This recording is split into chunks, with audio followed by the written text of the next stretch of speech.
है। हमारे तमाम साथी जो उनका स्वागत करना चाहते हैं, मैं सबसे निवेदन करूंगा कि सबको मौका देते रहे, स्वागत करते रहे और वहां से हटते रहे। मैं सभी से निवेदन कर रहा हूं, स्वागत करते रहिए और वहां से हटते रहिए। कृपया मंच की व्यवस्था को बनाए रखें। मैं निवेदन करता हूं, जो साथी स्वागत कर चुके हैं वो कृपया स्थान छोड़ते रहे।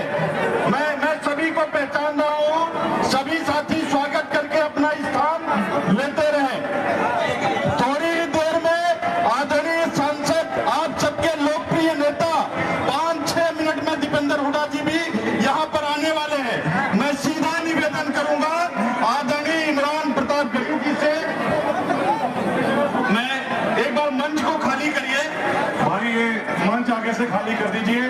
सभी जो साथी हैं, पानीपत की जनता है, वो अपने महबूब नेता को देखना चाहती है, तो मेरा निवेदन है कि मंच खाली कर दीजिए आगे से। जो दीपेंद्र हुड्डा जी के स्वागत के लिए कार्यकर्ता मंच के साइड पे जा जाए, आगे ना रहे। सभी लोग भाई इमरान प्रतापगढ़ जी का दीदार करना चाहते हैं। पहली बार वो पानीपत की धरती पे आए हैं, वो उनका स्वागत करना चाहते हैं।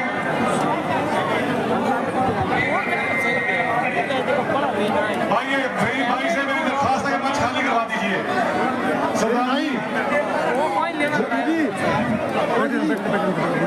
जगह खाली कर दी आगे से।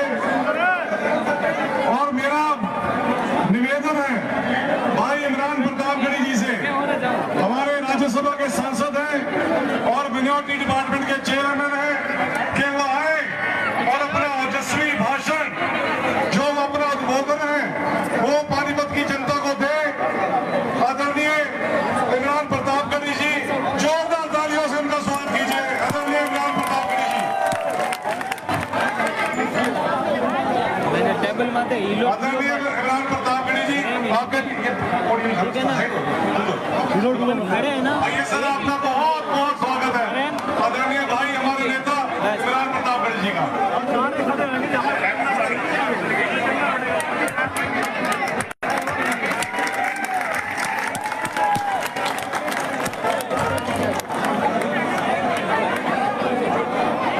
स्टेज पे थोड़ा भाई सचिन कुंडू जी के लिए इस चुनावी महासंग्राम में वोट की अपील करने के लिए आपके बीच में आया हूं। पहली बार हाजिर हुआ हूं। थोड़ी देर में हमारे भाई दीपेंद्र हुड्डा साहब भी यहाँ पे पहुंचने वाले हैं। यहाँ बड़ी तादाद में मेरी माएं, बहनें और तमाम नौजवान बुजुर्ग यहाँ पे बैठे हैं। स्टेज पे जो साथी हैं, मैं उनसे गुजारिश करूंगा ऐसे चुप हो जाएं जैसे आजकल खट्टर जी चुप हो गए हैं। तो थोड़ी देर के लिए आप लोग शांत हो जाएं तो अच्छा रहेगा।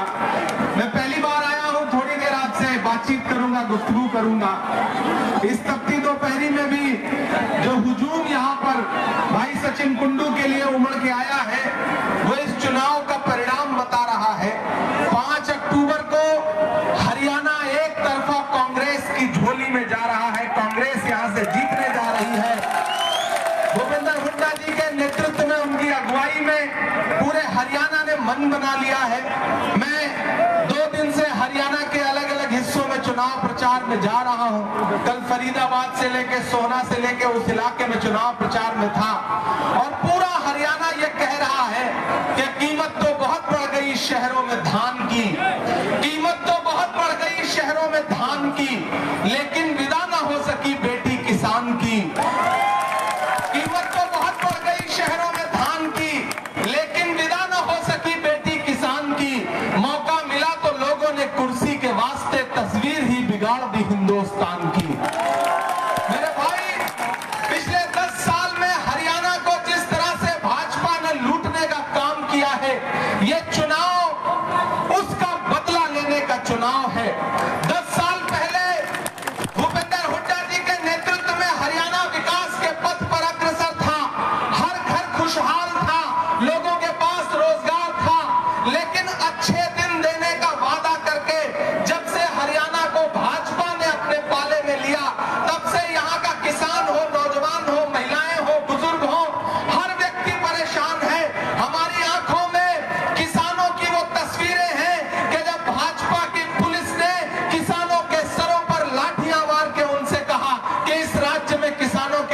नहीं है। हमने जंतर मंतर पर देखा है किस तरह हमारी बेटियों को घसीटा गया। इधर प्रधानमंत्री जी नारा लगाते रहे कि बेटी बचाओ बेटी पढ़ाओ, लेकिन सच्चाई ये है कि भाजपा के नेताओं से ही बेटी बच नहीं पाई। एक भाजपा के नेता को बचाने के चक्कर में किस तरह से हमारी बहन बेटियों को जंतर मंतर पर घसीटा गया, पूरे देश ने देखा, पूरा देश शर्मसार हुआ। मैं देश की पार्लियामेंट में बैठता हूं, बड़े भाई दीपेंद्र हुड्डा जी वहां हमारे साथ हैं, हम दोनों वहां पर लगातार बेटियों के मुद्दे पे, किसानों के मुद्दे पे आवाज उठाते रहे हैं। हमारे सचिन कुंडू साहब यूथ कांग्रेस का एक बहुत मजबूत चेहरा रहे हैं, हम उन्हें बहुत वर्षों से जानते हैं, और जब कल उन्होंने आवाज दी कि इमरान भाई आपको हमारे चुनाव प्रचार के लिए हाजिर होना है, भाई दीपेंद्र आ रहे हैं, आप भी आइए और लोगों से अपील करिए। हरियाणा 36 कौमों को साथ लेकर के चलने वाला राज्य है, 36 बिरादरियों को साथ लेकर के चलने वाला राज्य है। आपको एक बात समझनी पड़ेगी कि दिल्ली में बैठ करके जिस तरह से हरियाणा को कंट्रोल किया गया, पहले खट्टर साहब को लाके थोप दिया गया, और उसके बाद कुछ महीने पहले जब भाजपा को यह लगा कि खट्टर अब भाजपा की नाव पार नहीं लगा सकते, तो ला करके एक पर्ची वाला मुख्यमंत्री थोप दिया गया जिनको कोई पहचानता तक नहीं। ऐसे में हरियाणा का यह चुनाव 5 तारीख को इस बात का प्रमाण होगा कि हरियाणा की जनता ने दिल्ली से जो कंट्रोलिंग करने की कोशिश की जा रही थी उसके खिलाफ बगावत की है। हम कांग्रेस के लोग हैं, मैं राहुल गांधी का सिपाही हूं, आपके सामने खड़ा होकर के ये कह रहा हूं कि वादा किया गया था उजालों का क्या हुआ। हरियाणा को बहुत कुछ देने की बात की गई थी भाजपा के जरिए, कभी प्रधानमंत्री जी आकर के झूठे वायदे करते थे, कभी यहाँ राज्य के नेता झूठे वायदे करते थे भाजपा के, लेकिन अंत वही हुआ कि वादा किया गया था उजालों का क्या हुआ, जन्नत के उन हसीन हवालों का क्या हुआ। शाहों की सैर के लिए रास्ते तो बन गए, लेकिन हमारे पैर के छालों का क्या हुआ। यहाँ की गरीब आवाम, यहाँ की जनता परेशान है। ये वो राज्य है जहाँ के नौजवान साथी रात के सुबह के 4 बजे उठते हैं, सड़कों पर दौड़ते हैं, अपने सीने में सरहदों की रक्षा करने का अरमान लेकर के सेना में भर्ती होना चाहते हैं, लेकिन नरेंद्र मोदी जी की सरकार ने उनके सपनों को लूटने का काम किया और उनको अग्निवीर के नाम पे एक ऐसा तोहफा दिया कि पूरे हरियाणा का युवा आज भी पीड़ा में है, दुख में है, उसके सपने टूटे हैं। महंगाई का आलम यह है कि 2014 में जो पेट्रोल डीजल 58 रुपए लीटर था उसको 100 के पास पहुंचा दिया। ऐसे में प्रधानमंत्री जी आकर के हरियाणा में कहते हैं बताओ कांग्रेस वालों 70 साल में क्या दिया है। मैं तो भाजपा के नेताओं से कहना चाहता हूं कि अरे जो सरकार अपना चलाया हुआ 2000 का नोट 7 साल नहीं चला सकी, वो हमसे 70 साल का हिसाब मांगती है। हम कांग्रेस के लोग हैं, और एक बात तो आप समझ लो मेरे भाई, यहां मौजूद बुजुर्गों, नौजवानों, भाइयों, बहनों, कि नरेंद्र मोदी जी इस बार हरियाणा में उलझ के रह गए हैं।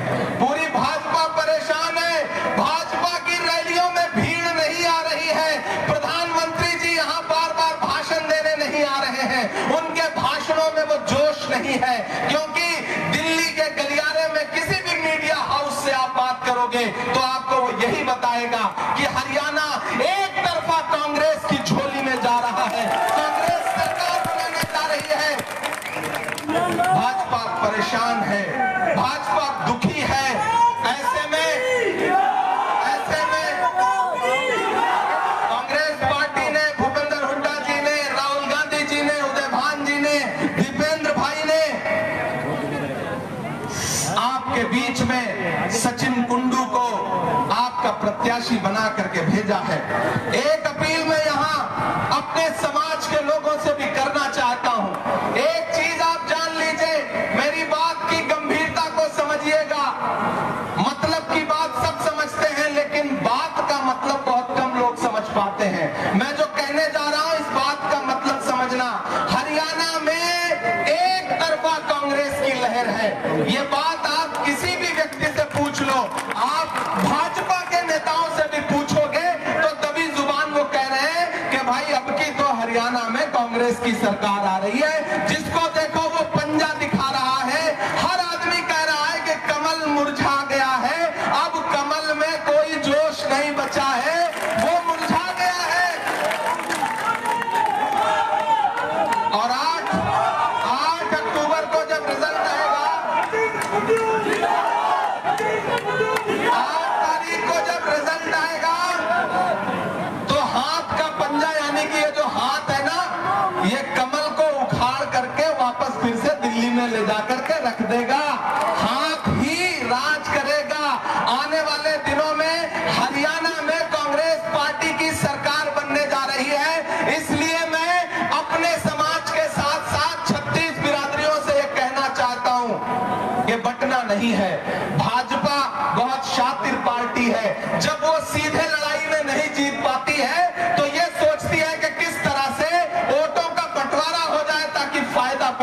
भारतीय जनता पार्टी को।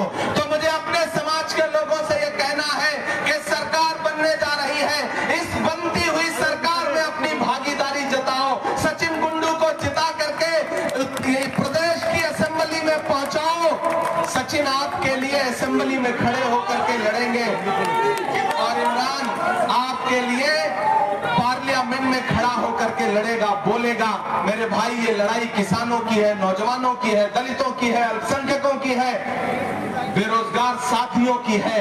इसलिए इस चुनाव में सचिन भाई का साथ दीजिए। मैं आपके बीच में आया हूं, मुझे कुछ साथियों ने एक कविता सुनाने के लिए कहा, एक नज्म सुनाने के लिए कहा है, मैं वो नहीं सुनाऊंगा तो अधूरा रह जाएगा। मैं एक कविता आपको सुना देता हूं साथियों।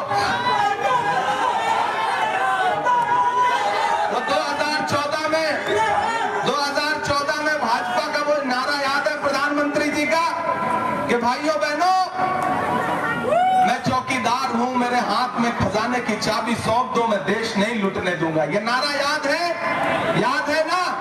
बहुत हुई महंगाई की बार, अब की बार मोदी सरकार, ये नारा याद है ना? यहाँ माएं बहनें बैठी हैं, मैं इनसे भी पूछना चाहता हूं कि तब सब्जी का क्या रेट था, तब चावल का क्या रेट था, आटे का क्या रेट था? अरे ये भाजपा की सरकारें तो वो सरकारें हैं जो फिल्में तो टैक्स फ्री करती हैं लेकिन कफन पर जीएसटी लगाती हैं। इन्होंने 18% कफन पर जीएसटी लगाई है। इस सरकार को उखाड़ फेंकने का वक्त है। मैं पार्लियामेंट में लगातार बोलता रहता हूं और जिन्होंने नारा लगाया था कि मैं चौकीदार हूं, देश की चौकीदारी करूंगा, मैं उनसे पूछना चाहता हूं कि कहां सोया है चौकीदार, कहां सोया है चौकीदार? मुझे पता है आप सुबह से बैठे हैं, गर्मी बहुत है, पसीने पसीने हैं, धूप बहुत है, लेकिन नया पाने की चाहत में पुराना छूट जाता है। तुझे अपनाऊं तो मुझसे जमाना रूठ जाता है। मोहब्बत पढ़ने लिखने में बहुत आसान है, लेकिन मोहब्बत को निभाने में पसीना छूट जाता है। आप गर्मी से परेशान हैं, लेकिन मुझे लगना चाहिए कि आप पूरे जिंदा दिली के साथ, पूरे जोश के साथ यहाँ पर बैठे हुए हैं। मैं भाई वीरेंद्र शाह जी यहाँ पे हैं, शहर विधायक पानीपत के, उनका शहरी विधानसभा है, वो आप पहुंचे हैं, भी आ रहे हैं। हम उनके लिए भी अपील करते हैं, वो आपके चहेते हैं, आपके प्रत्याशी हैं, जहां तक मेरी आवाज जाए कि उनको भी हाथ के पंजे के सामने वाला बटन दबा के जिताना है। लेकिन उससे पहली बार जो मैं कविता सुना रहा हूं उस पर ताली बजाना है, बाद में बटन दबाना है। मैं पढ़ता हूं कि कहां सोया है चौकीदार, कहां सोया है चौकीदार? विजय माल्या नाक के नीचे से हो गया फरार, कहां सोया है चौकीदार, कहां सोया है चौकीदार? इधर जो लोग खड़े हैं अभी उनका हाथ नहीं खुला है, मैं फिर से पढ़ता हूं कि कहां सोया है चौकीदार, कहां सोया है चौकीदार? गैस सिलेंडर की कीमत भी 1000 के पार, कहां सोया है चौकीदार, कहां सोया है चौकीदार? खट्टर ने कर डाला हरियाणा का बंडा धार, कहां सोया है चौकीदार, कहां सोया है चौकीदार? ये चाय बेचने वाला पूरा भारत बेच रहा है। एक दिन हम और दीपेंद्र भाई पार्लियामेंट में बैठे थे, प्रधानमंत्री जी सामने से भाषण दे रहे थे, बोले बताओ कांग्रेस वालों 70 साल में क्या बनाया? मैं खड़ा हो गया, मैंने सोचा बताऊं, तब तक दीपेंद्र भाई बोले इमरान भाई बैठ जाओ, जो बताओगे ये उसको भी बेच देंगे, इनका काम सिर्फ बेचने का है, मत बताओ, जितनी चीजें बच जाए वही बहुत है। तब मैंने ये पंक्तियां पढ़ी कि चाय बेचने वाला पूरा भारत बेच रहा है, इसी काम में हासिल उसे महारत बेच रहा है। कि रेल बिक गई, तेल बिक गया, बिका हवाई अड्डा। अगली लाइन पे कोई भी हाथ खामोश न रहे, अगली लाइन पे जो नाम आने जा रहा है एक एक हाथ उठना चाहिए, आपकी तालियों का शोर दिल्ली तक जाना चाहिए, चंडीगढ़ तक जाना सुनाना चाहिए। मैं पढ़ता हूं कि रेल बिक गई, तेल बिक गया, बिका हवाई अड्डा, सब कुछ बिकता देख के खुश हैं अपने जेपी नड्डा।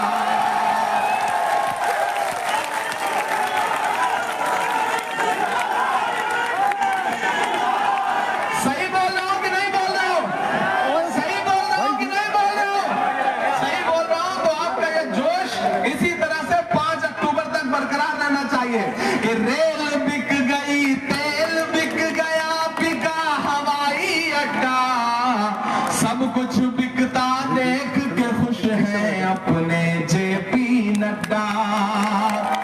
कि जनता महंगाई की मारी करती हाहाकार, कहाँ सोया है चौकीदार, कहाँ सोया है चौकीदार। भाई दीपेंद्र भी पहुंचने वाले हैं। 5 अक्टूबर को अपना एक एक वोट लेकर के घरों से बाहर निकलिए, हाथ के पंजे के सामने वाला बटन दबाइए, सचिन कुंडू को जिताइए, कांग्रेस पार्टी की सरकार बनाइए भूपेंद्र हुड्डा साहब के नेतृत्व में। बहुत बहुत चौथे नंबर का बटन है और इतना बटन दबाइए, इतना बटन दबाइए कि परिणाम 1 नंबर का है। बहुत शुक्रिया, बहुत धन्यवाद। भाई दीपेंद्र जी पहुंचने वाले हैं, हम उनका भी स्वागत करते हैं, उनका भी खैर मकदम करते हैं। जो मेहनत पिछले कुछ महीनों में भाई दीपेंद्र हुड्डा ने हरियाणा के लिए की है, मुझे लगता है कि अपने आप में अभूतपूर्व है। हम भाई दीपेंद्र हुड्डा जी का स्वागत करते हैं और मंच आपके हाथ में सौंपते हैं। चौधरी भूपेंद्र सिंह हुड्डा, चौधरी दीपेंद्र सिंह हुड्डा, सचिन कुंडू, चौधरी दीपेंद्र सिंह हुड्डा, चौधरी दीपेंद्र सिंह हुड्डा, चौधरी दीपेंद्र सिंह हुड्डा। कांग्रेस पार्टी मेरे सभी साथियों से अनुरोध है कि बस स्टेज खाली करने का चौधरी दीपेंद्र सिंह हुड्डा हमारे लोकप्रिय सांसद आप लोगों के बीच में पधार चुके हैं। मैं सभी साथियों से अनुरोध करता हूं, मैं माननीय इमरान प्रधान जी से अनुरोध करता हूं, इमरान जी आप बोलो प्लीज, इनको थोड़ा सा बोल दीजिए सभी साथियों से। भाई वो हाथ तो पठाओ ना यार। भाई सभी साथियों से अनुरोध है, हमारे लोकप्रिय सांसद चौधरी दीपेंद्र सिंह हुड्डा हमारे बीच में पधार सके। जोरदार तालियां बजाकर स्वागत करें, जोरदार तालियां बजाकर। कांग्रेस पार्टी, कांग्रेस पार्टी, चौधरी दीपेंद्र सिंह हुड्डा, चौधरी दीपेंद्र सिंह हुड्डा, चौधरी भूपेंद्र सिंह हुड्डा, चौधरी भूपेंद्र सिंह हुड्डा, कांग्रेस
के बीच में